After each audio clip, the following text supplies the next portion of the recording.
दोस्तों, आप लोगों ने कर्ण और अर्जुन के ऊपर बहुत सारी कविताएं सुनी होंगी, लेकिन मैं दावे से कह सकता हूं अभी तक जितनी भी कविताएं आपने सुनी होंगी वो या तो कर्ण के पक्ष में झुकी हुई होंगी या अर्जुन के पक्ष में। मैं आज आप लोगों के बीच में कर्ण और अर्जुन के बीच जो अंतिम युद्ध हुआ था उस युद्ध पर एक ऐसी कविता लेके आया हूं जो पूरी तरह से निष्पक्ष है और इसका फैसला सुनने वालों को करना है कि इसमें कर्ण शक्तिशाली था या अर्जुन शक्तिशाली था। तो मैं अपनी पोइट्री शुरू करता हूं, सुनिएगा। आज एक दूसरे के सामने है पार्थ कर्ण, आज दोनों क्षत्रिय है, ना है कोई जात वर्ण। कुंती का एक पुत्र आज मारा जाएगा, पार्थ युद्ध हारेगा या विश्व विख्यात कर्ण। पार्थ युद्ध हारेगा या विश्व विख्यात कर्ण। बात होगी बाणों से बाजुओं की है परीक्षा, प्राण लेने देने की ही क्षत्रिय लेते हैं शिक्षा। सच जानकर है खड़ा लेके कई जज्बात कर्ण, इस एक दिन के इंतजार में जागा है कई रात कर्ण। इस एक दिन के इंतजार में जागा है कई रात कर्ण। तो एक तरफ पार्थ है जो विश्व में विख्यात है, किसी देश का भले न हो पर युद्ध का सम्राट है। किसी देश का भले न हो पर युद्ध का सम्राट है, जिसके साथ वासुदेव है और साथ धर्म न्याय है। ऐसे में उसकी हार को सोचना अन्याय है, ऐसे में उसकी हार को सोचना अन्याय है।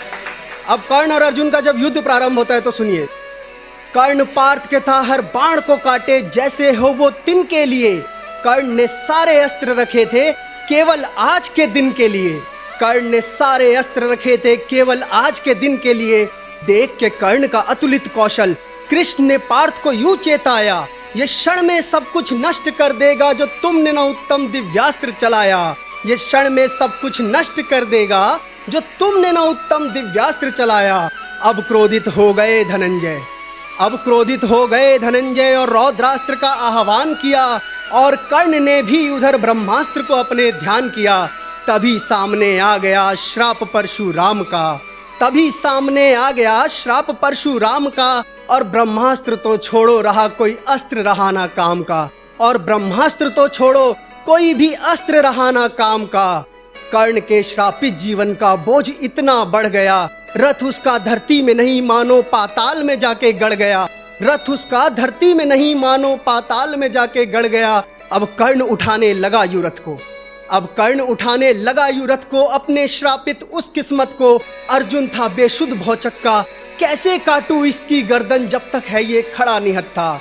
कैसे काटूं इसकी गर्दन जब तक है ये खड़ा निहत्था। अब कृष्ण ने पार्थ को याद दिलाया, कर्ण का किया हुआ हर पाप। अभिमन्यु वध में कर्ण था शामिल, और द्रौपदी चीर हरण का संताप। फिर अर्जुन ने ठीक वही किया जो धर्म की खातिर करना था, और दुर्योधन की हार के लिए पहले कर्ण को मरना था। पार्थ ने शिव को याद किया और धरती अंबर एक साथ हिलाया। संसार ये सन्नाटे में था जब कर्ण का मस्तक काट